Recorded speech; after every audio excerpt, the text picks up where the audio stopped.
Assalomu alaykum hurmatli YouTube ishqibozlari, musofirda yurgan aka-ukalar, qadrli obunachilar. Mana bugun navbatdagi darvozamizni Andijon viloyati Izboskan tumaniga olib kelib o'rnatdik.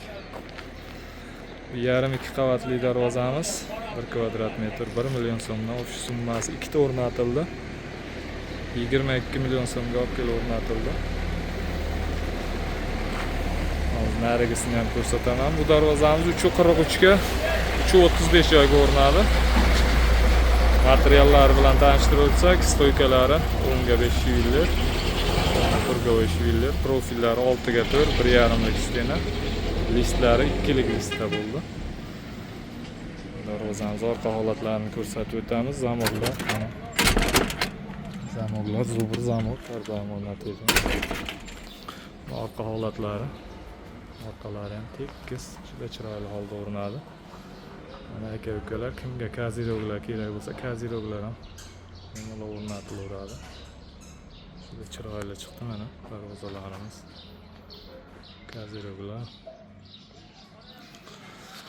Darvozamiz narigi darvozamizga borib ko'rsatamiz. Yonma-yon 2 ta o'rnatildi. Kaziroglar firmalarimiz polniy 6 ga 4. 1,7 stenada bo'ldi, 6 ga 4 tagidagi 3 ga 3 profil bo'ldi.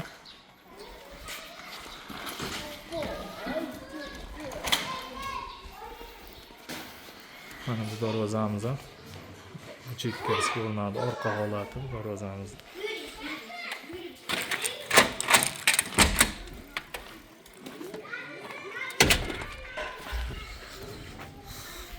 Mana narigisi. Hurmatli aka-ukalar, kimga shunday darvozalar kerak bo'lsa, ekranning pastki qismiga nomerimizni qo'yib qo'yamiz. Bemalol murojaat qilishlaring mumkin. O'zbekiston bo'ylab dostavka, ustanovka mavjud. Bu darvozamiz eni 320, bo'yiga 335 bo'ldi. Buni ham materiallari nariga bilan bir xil. Stoykalari 10 ga 5 shvillir, turgovoy, profillari 6 ga 4, 1,5 lik stenada, listlari 2 lik list ustiga o'sha 1 lik yirang'oq list bosilgan. Juda chiroyli, mana ko'rkam o'rnadi darvozamiz. Hurmatli aka-ukalar, doim kuzatib boringlar. Keyingi videolarimizda ham xudo xohlasa kraska sepish, o'rnatish jarayonlarini qo'yib borishga harakat qilamiz. Doim sog' bo'linglar, salomat bo'linglar.